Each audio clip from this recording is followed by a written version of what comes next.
Amém. Graças a Deus por essa oportunidade preciosa que Deus nos dá. E nós estamos estudando o livro do Apocalipse. É um livro maravilhoso. Eu gostaria de compartilhar com vocês umas coisas preciosas. É claro que existem estudos muito mais profundos, mas eu vou tentar compartilhar alguma coisa assim que eu acho essencial no texto e tentar aplicar para nós hoje. Nós estamos no primeiro capítulo ainda e hoje vou ler do verso 9 até o final. É a visão do Filho do Homem. E é uma coisa extraordinária. Eu vou ler a partir do verso 9, Apocalipse 1, 9. Eu, João, irmão vosso e companheiro, na tribulação, no reino, na perseverança em Jesus.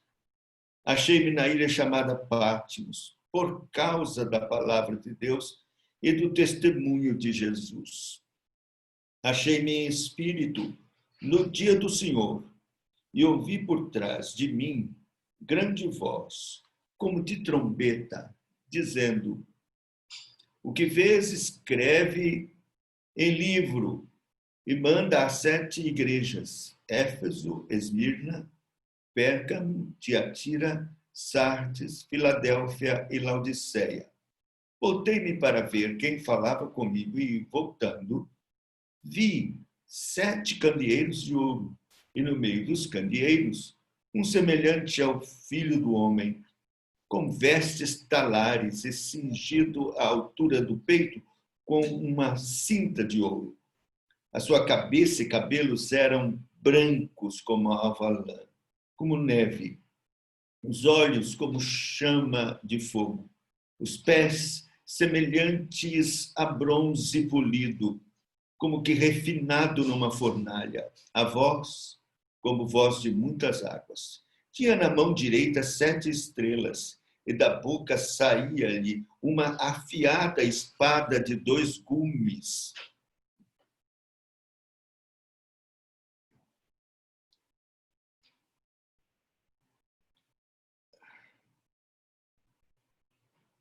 Um momentinho.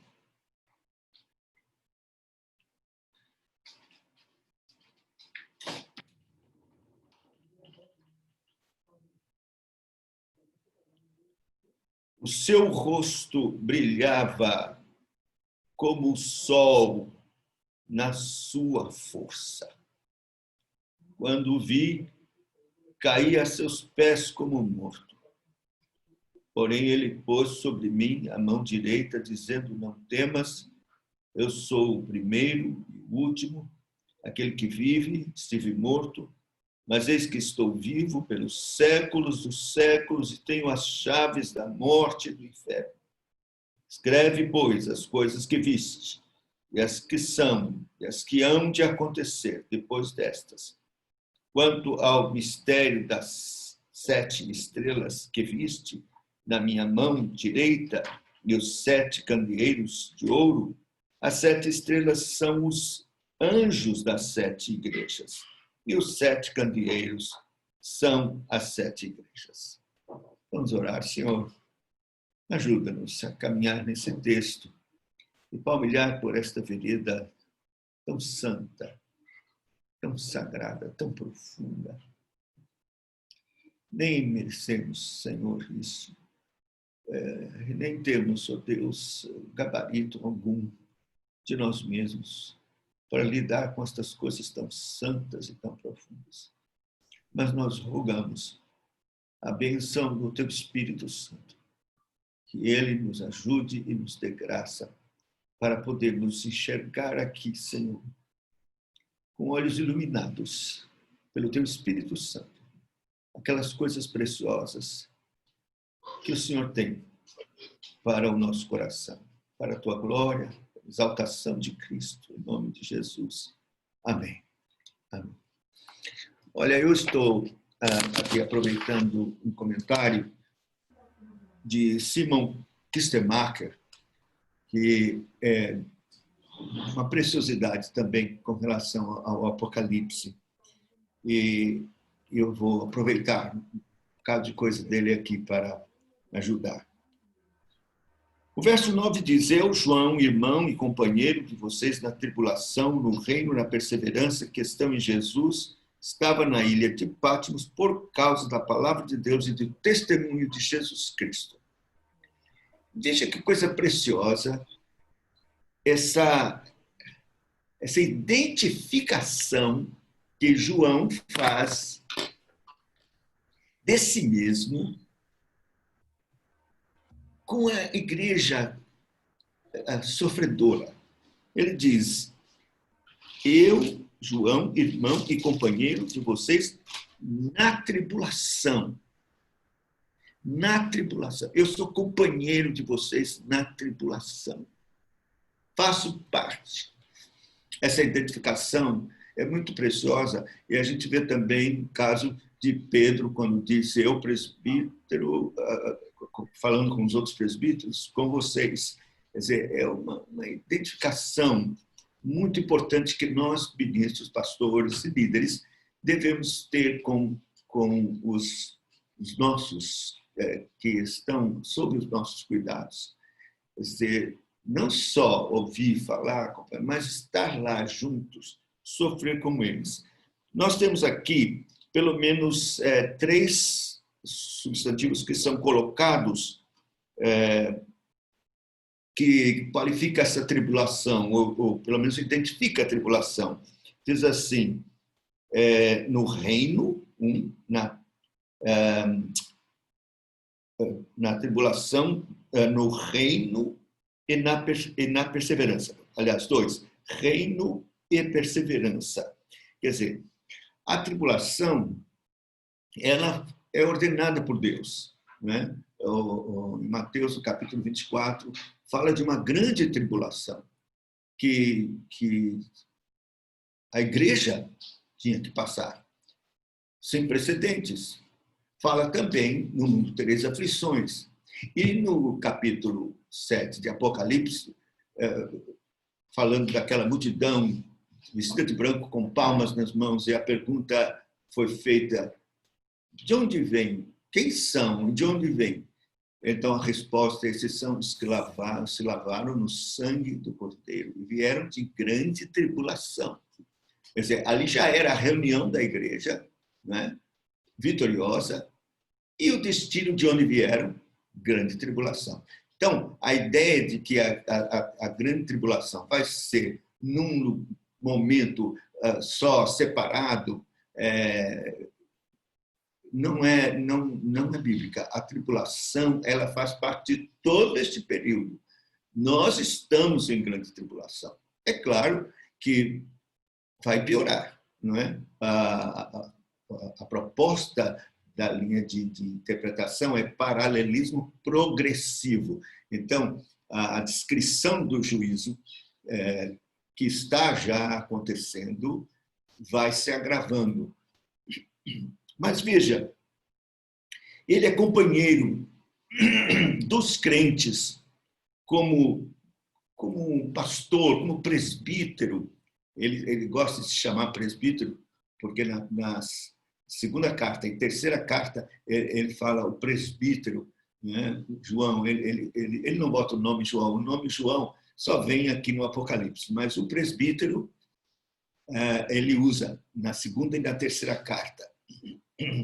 Então, ele faz parte com eles da tribulação.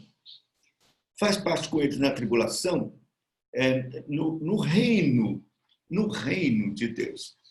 É importante este reino. Por quê? Porque o reino está aí. Jesus disse: é chegado a vós o reino de Deus.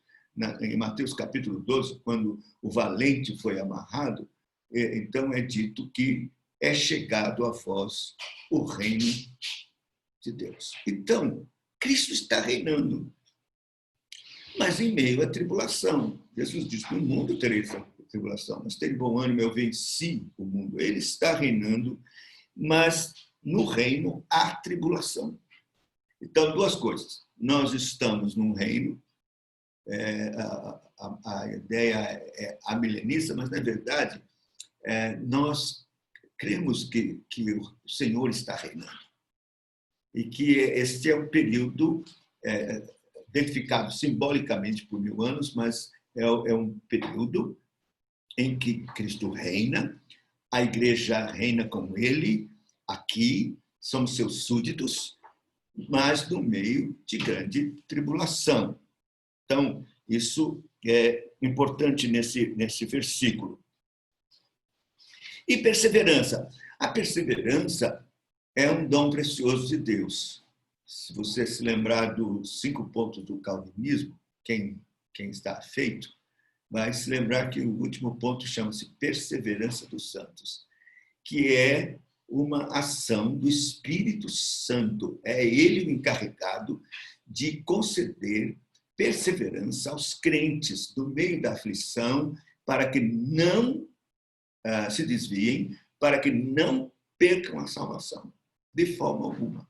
No meio de grande tribulação, vão ser sustentados em perseverança pelo Espírito Santo, que vai nos fazer perseverar até o fim. Porque se dependesse de nós mesmos, então não conseguiríamos.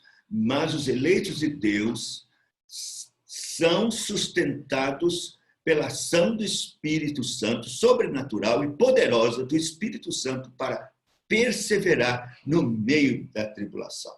Então, isso já é um recado para a igreja que ele está escrevendo, para a igreja sofredora, que ele bem conhece, sabe das aflições, das grandes ameaças, né? e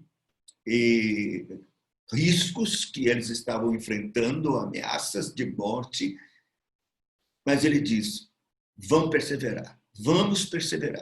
Eu estou com vocês na tribulação, no reino que Cristo está reinando, e nós vamos perseverar. Então, essa é uma mensagem de ânimo para a igreja. De um lado, os cristãos enfrentam tribulação em decorrência de viverem no reino. Do outro, recebem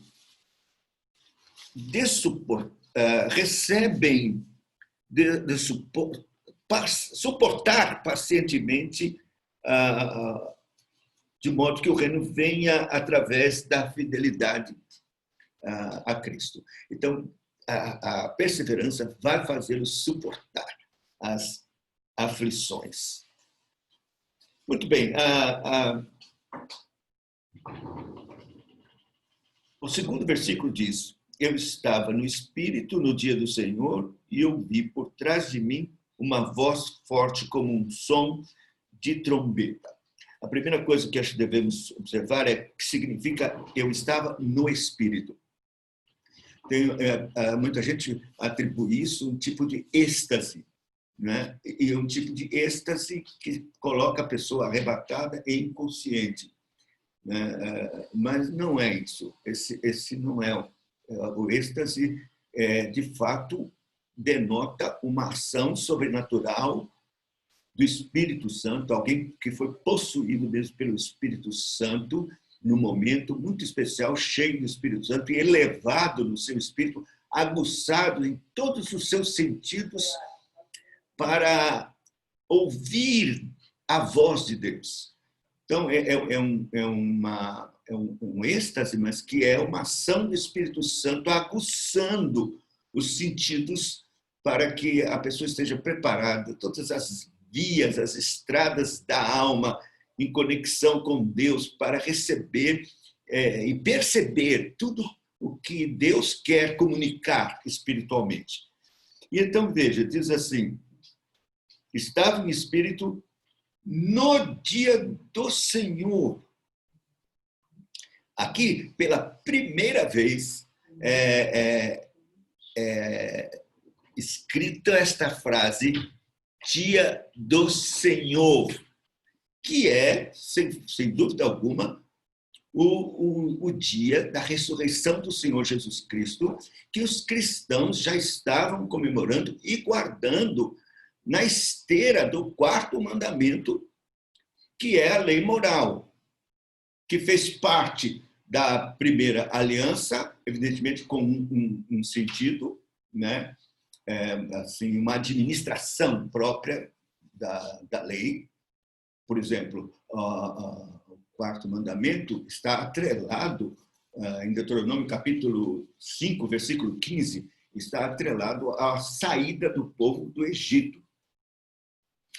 E então eles descansavam, tinham este Shabá, ou sábado, né, no sétimo dia, com esta celebração por esta grande libertação do Egito. Mas o quarto mandamento continua na nova aliança. A nova aliança não tem 9 mandamentos, tem 10 mandamentos. Então, o quarto mandamento continua. A modificação foi feita pelo próprio Senhor Jesus, que deixou mandamentos com os seus apóstolos. E por isso, e também começou ele próprio a se reunir com eles no primeiro dia da semana. Logo quando ressuscitou, pelo menos 2 vezes, ele esteve com eles, depois 8 dias depois, novamente, e os apóstolos então entenderam e aprenderam, compreenderam claramente que o mesmo intervalo de 7 era preciso se observar, 6 dias de trabalho, 1 de descanso, só que agora esse Shabá era no primeiro dia. E seria um estudo só para mostrar essa mudança e as importâncias dessa mudança e por que dessa mudança. Mas basta lembrar Hebreus, que fala que, assim como Deus descansou do trabalho dele de criação, Cristo descansou do seu trabalho de redenção de todas as coisas. E o primeiro dia da semana foi, então, o dia agora chamado aqui pela primeira vez, aí quase 90 anos, de Dia do Senhor. Não, 90, vamos pensar em que Cristo morreu com 33 anos, ficou 40 dias, 40 noites com eles, e depois foi assunto aos céus. Pentecostes. Então, nós podemos ter aí um intervalo de 40 anos. Agora, João escreve: eu estava na ilha de Patmos no dia do Senhor, quando tive essa experiência. Então, dia do Senhor. Eu uma vez conversei com um adventista e ele disse: isso aí também quer dizer dia do Senhor Yahvé. Não é dia do Senhor Jesus. Não está errado, porque o grego fala claramente que é emera kyriode, quer dizer, emera kyrios, quer dizer, emera é dia do Senhor, kyrios é Cristo. Então é dia do Senhor. Alguns pensam que ele foi arrebatado no dia final do Senhor, no dia do Senhor. Não, é dia do Senhor mesmo, primeiro dia da semana, que é o dia em que os cristãos começaram a guardar, imitando os apóstolos, aprenderam dos apóstolos.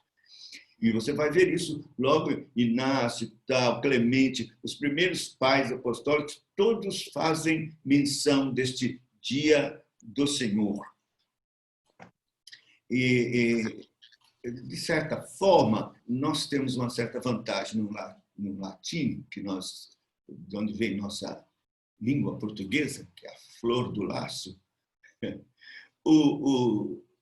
de ter o dia domingo, que é Dominus, ou Dei Dominos.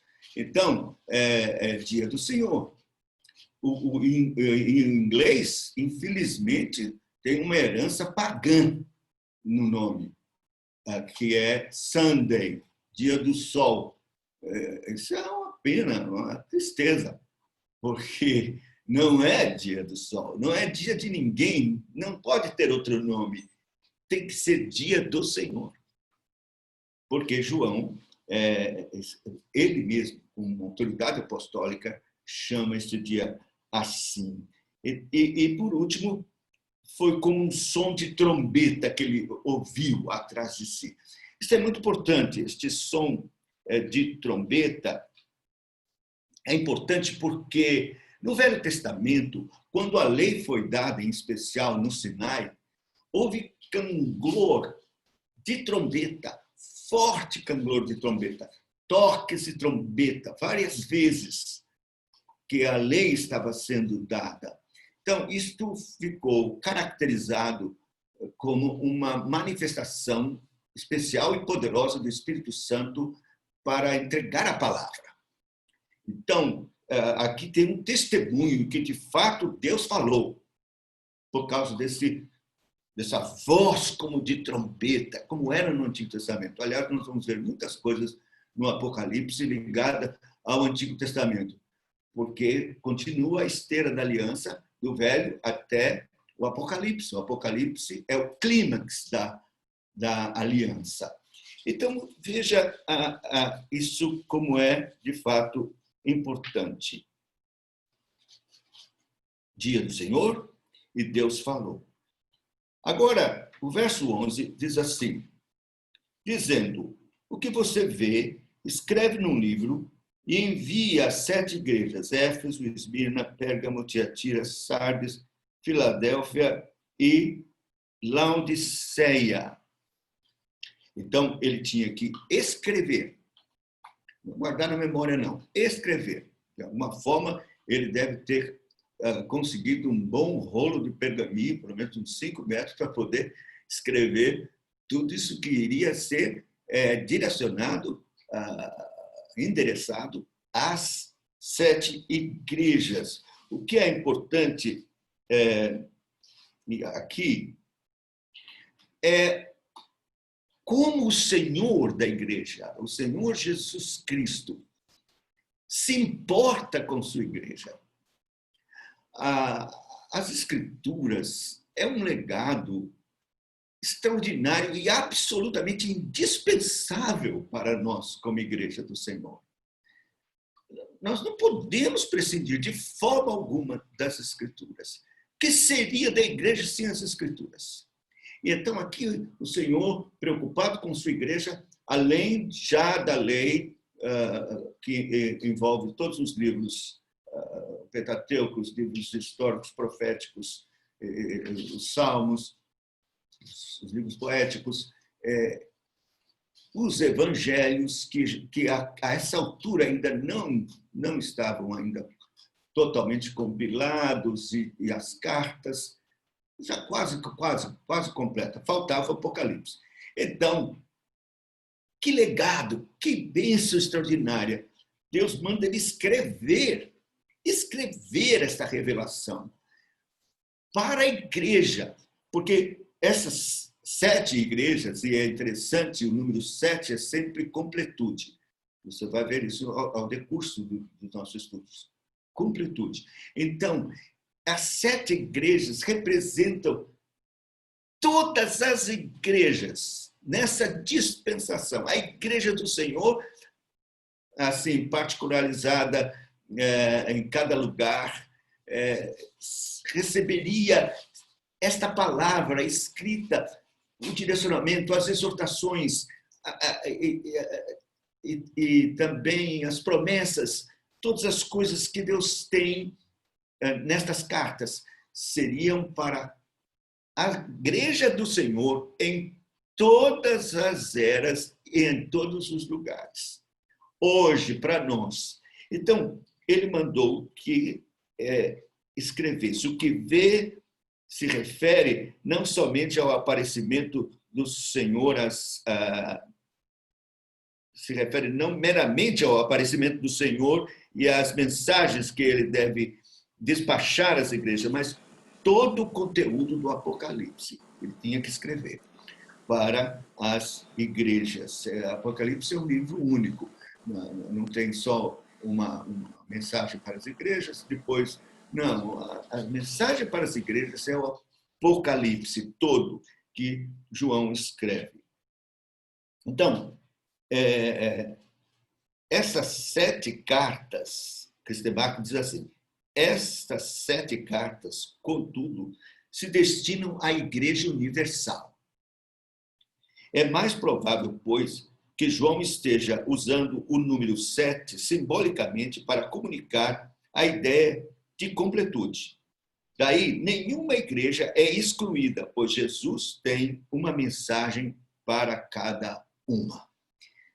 É coisa extraordinária, porque o Senhor não tem presente, passado, presente e futuro. Ele conhece a igreja no tempo dele. E quando o Apocalipse estava sendo escrita, ele estava pensando na minha igreja, na sua igreja, em mim, em você. Ele tinha na mente, presentemente, a igreja e suas necessidades de agora. Embora, historicamente, nós sabemos que essas cartas, essas igrejas existiram na Ásia Menor e foram endereçadas a elas, mas nós agora compreendemos que o sentido e o ensino e a mensagem extrapola as igrejas da Ásia Menor. Mas a todas as igrejas, em todas as épocas, é a igreja universal do Senhor. O verso 12 agora vem esta visão extraordinária. E voltei-me para ver a voz que me falava. E quando me voltei, ao verso 12, vi 7 candelabros de ouro. Verso 13. E entre os candelabros estava alguém semelhante ao Filho do Homem, com um manto que chegava aos seus pés e um cinturão de ouro em volta do seu peito. Olha, eu quero dizer que essa agora é uma descrição tão extraordinária, tão gloriosa do nosso Senhor e Salvador Jesus Cristo. E é muito importante que você tenha em mente que essa é uma descrição simbólica.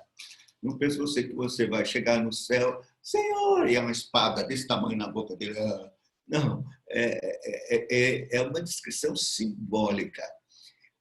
E ele quer trazer uma mensagem que constitui a própria figura, a própria pessoa glorificada do nosso Senhor e Salvador Jesus Cristo. Da maior importância para nós que estamos passando esta grande tribulação. Então, veja, ele faz uma descrição do Senhor Jesus Cristo glorificado. E devemos, então, compreender essa descrição simbolicamente. Nós estávamos falando com o Jaziel sobre o Decabil, que Paulo teve a visão de Cristo glorificado. E os apóstolos tiveram a visão de Cristo ressuscitado.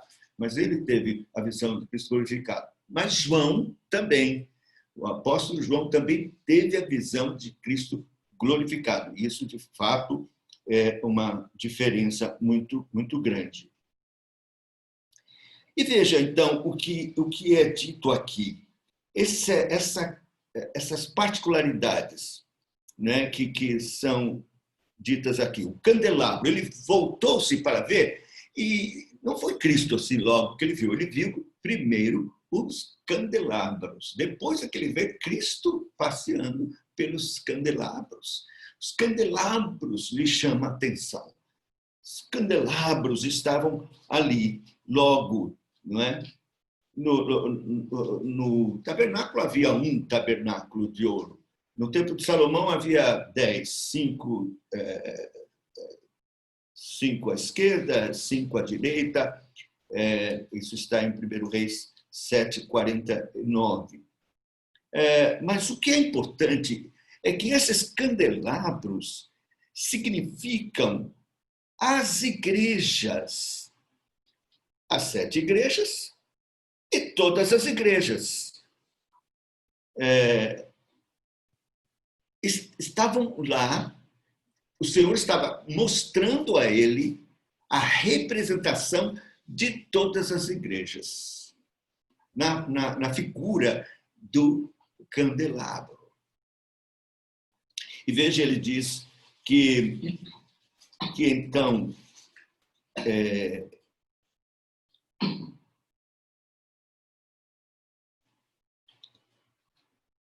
isso tem a ver com a missão da igreja diante da vista de Cristo. Cristo vê a igreja como aquela que produz luz e que deve iluminar. Então, a figura do candelabro para a igreja é mais do que apropriada. falando da sua missão nesse mundo de trevas. Nós somos portadores de luz. Vós sois a luz do mundo, né? E também não deve se colocar o candeeiro debaixo, né, no alqueire, mas no velador, para que a casa seja iluminada.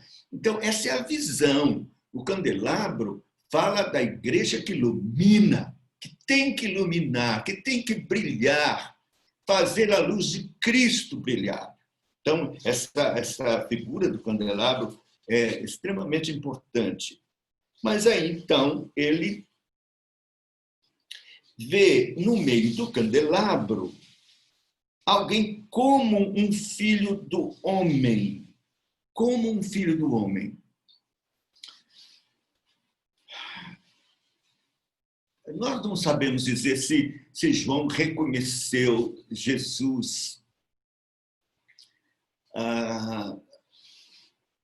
Anos haviam passado, Cristo ressuscitou, foi glorificado, e a visão que ele tem é de Cristo glorificado, se ele reconheceu aquele que ele declinava a cabeça no peito.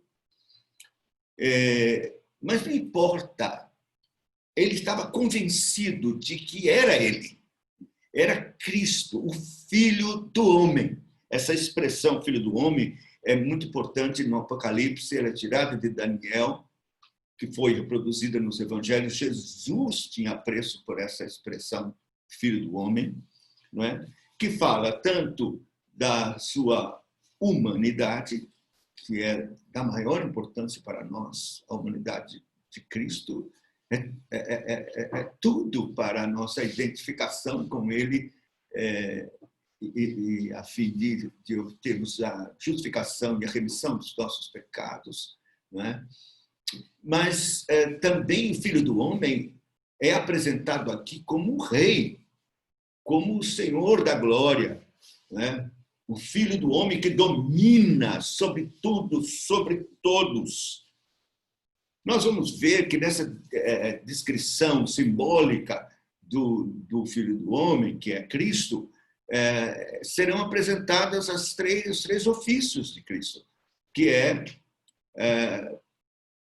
profeta, sacerdote e rei, ou sacerdote, profeta e rei. Aqui, rei, como o Filho do Homem, e sacerdote, porque aquela túnica de linho comprida, que ia até os pés, e o cinto de ouro no peito, é muito próprio do sacerdote.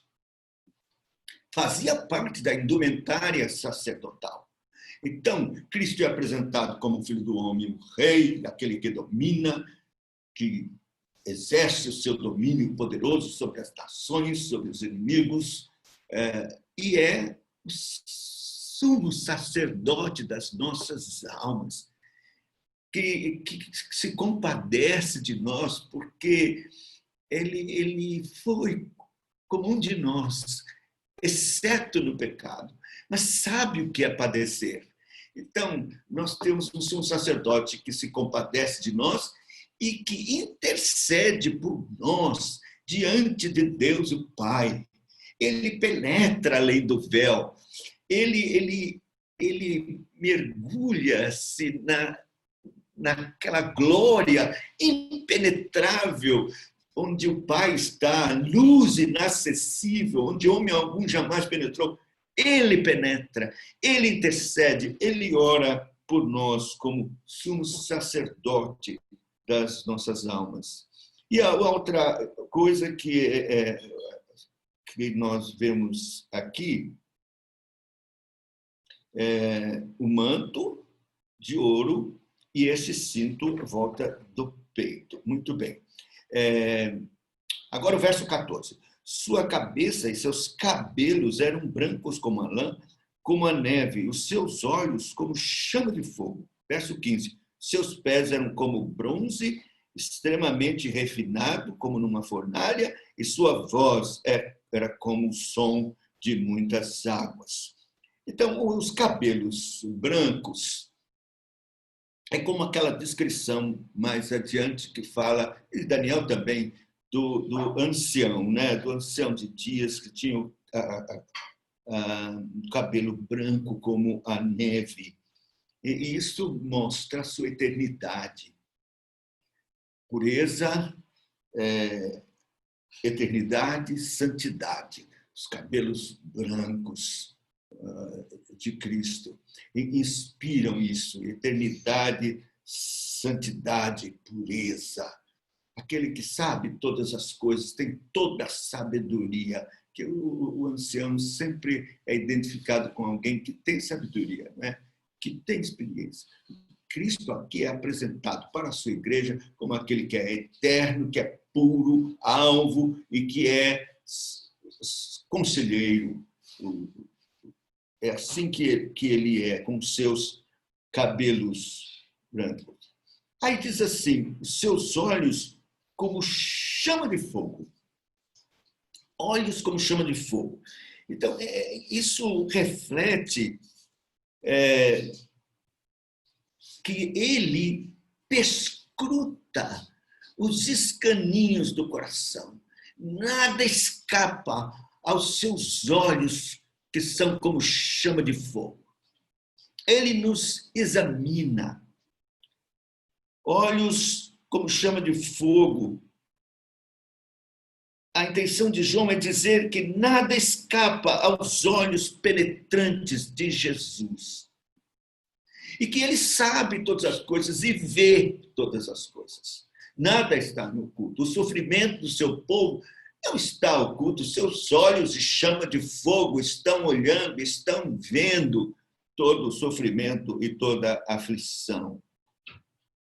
Então, é importante para a igreja saber que Cristo tem os olhos como chama de fogo, que nada escapa, nem na nossa própria mente, nem na mente de qualquer um dos inimigos, nem as intenções de Satanás.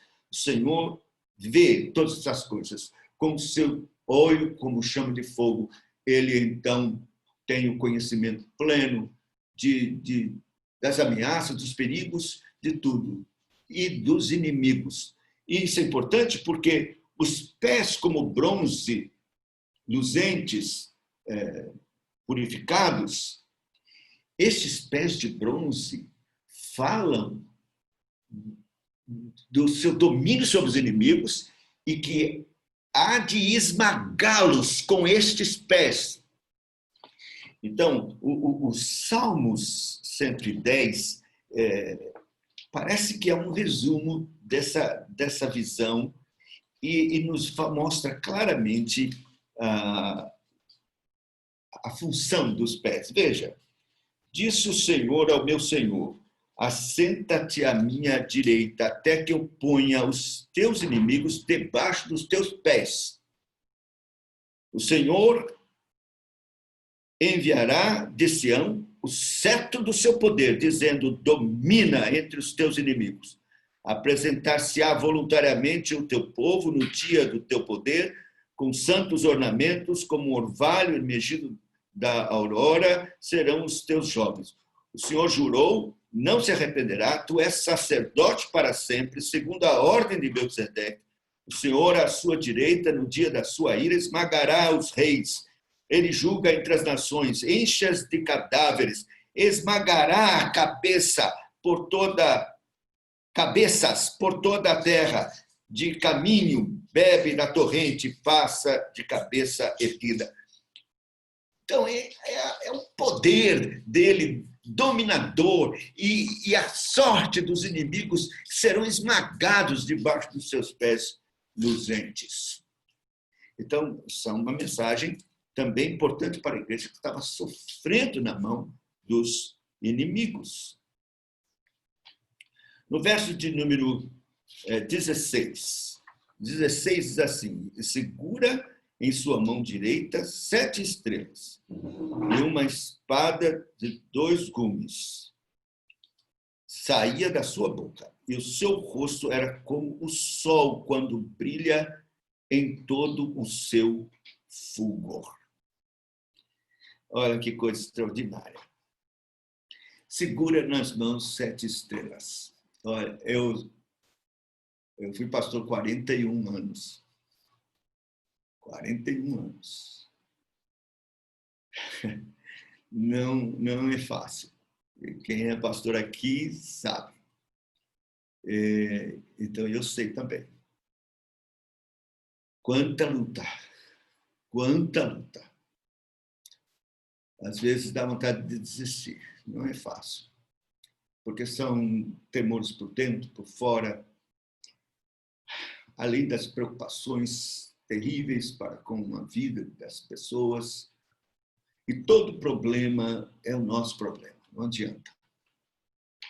Eu ouço pessoas dizerem assim, olha, você faz o seguinte, não traz para casa não o problema lá do gabinete, deixa o problema lá, não tem jeito, traz sim, traz e fica de noite com você, não deixando você dormir.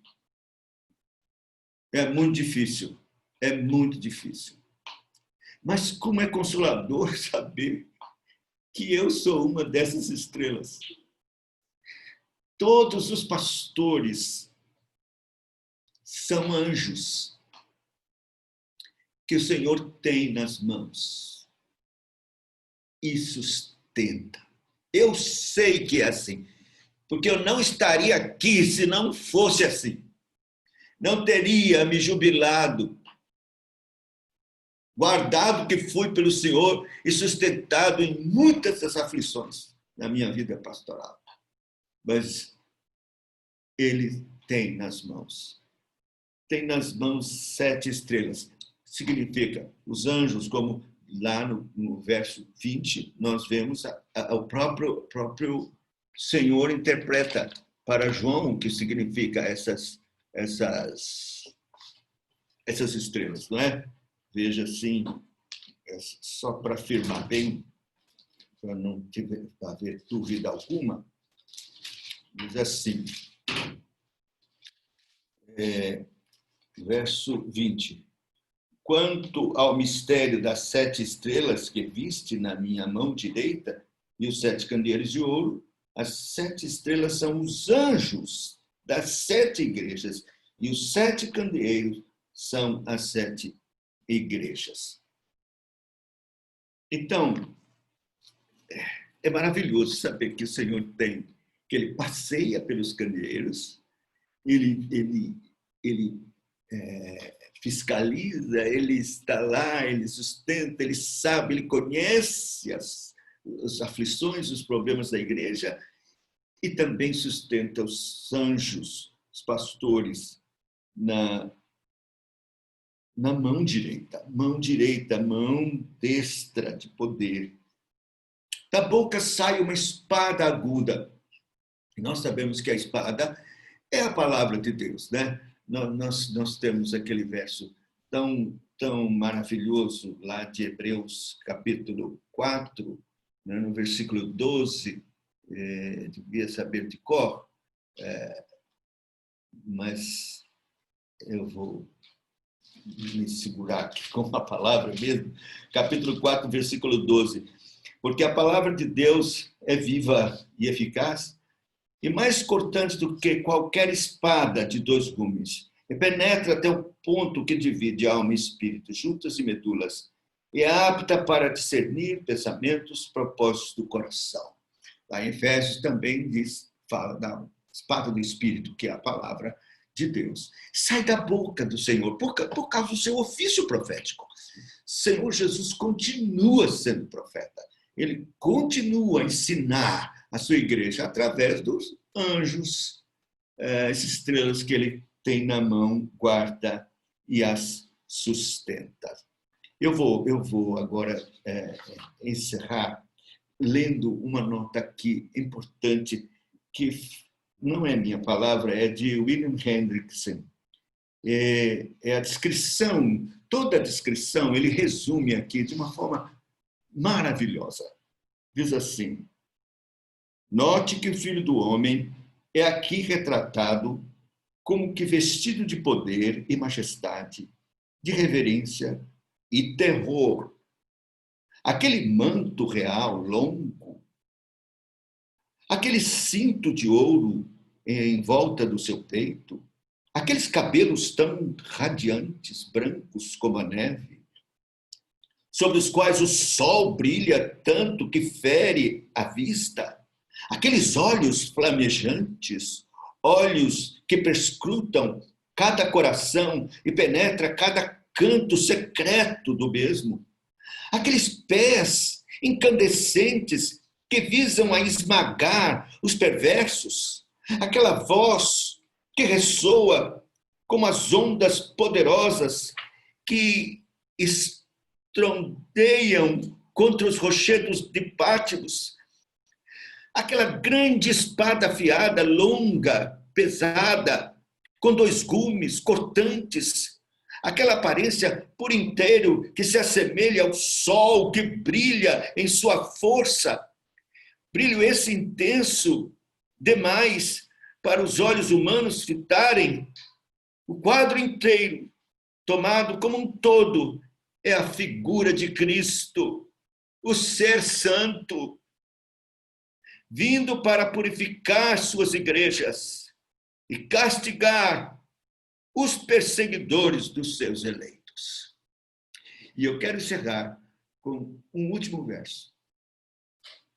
Eu lutei no Supremo Concílio da Igreja Presbiteriana durante pelo menos 4 Supremos Concílios que participei, para que fosse tirada a pomba da sarça, porque aquilo era contra os nossos símbolos de fé que proíbem que as 3 pessoas da Trindade, qualquer uma delas, fossem colocadas com pinturas, fossem representadas por figuras. Foi uma luta muito grande até que Deus nos deu a vitória e nós conseguimos tirar, porque isso era contra o 2º mandamento.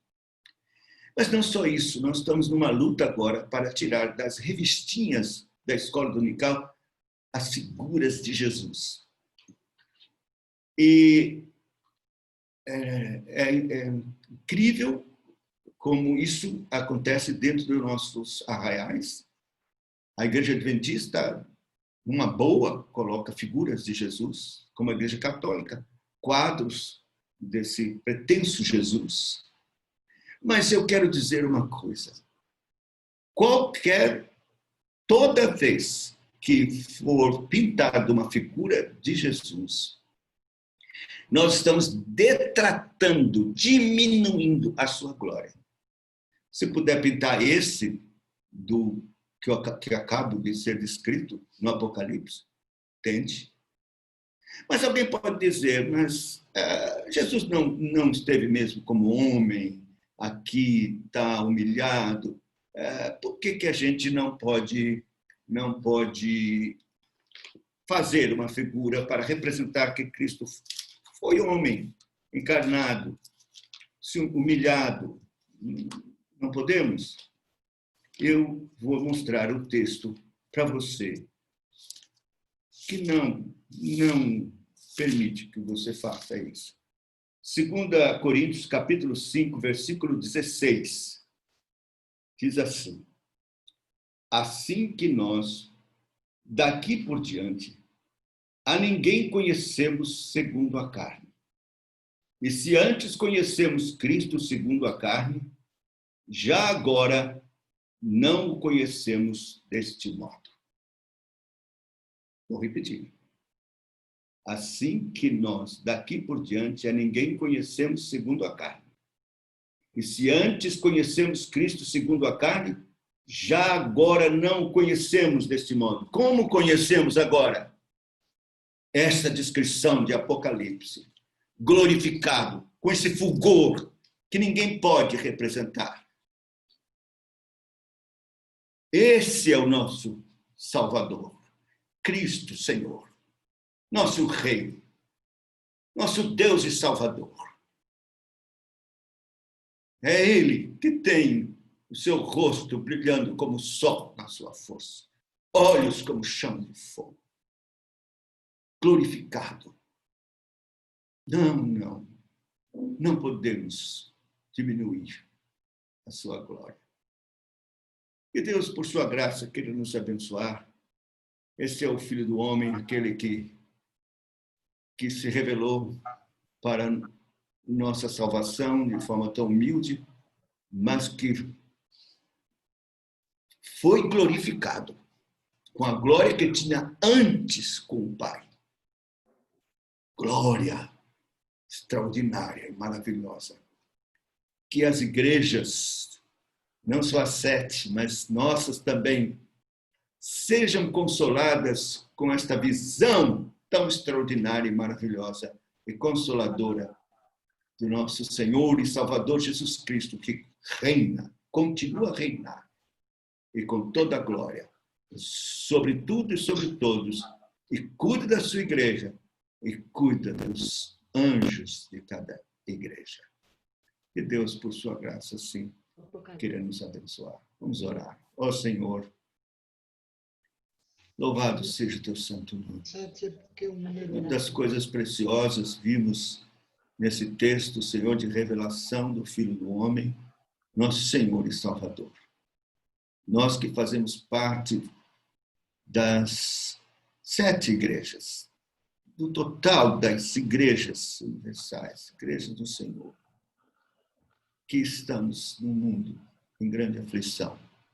Sentimos a consolação desta revelação gloriosa e bendita do nosso Salvador, de que Ele passeia por nossas igrejas, sabe dos seus sofrimentos e lutas, e segura e sustenta nós que somos pastores, para que possamos perseverar até o fim e venhamos a receber a coroa da justiça que o Senhor tem preparado, não só para o apóstolo Paulo, outros, mas para todos quantos amam a sua vida. Em nome de Jesus. Amém.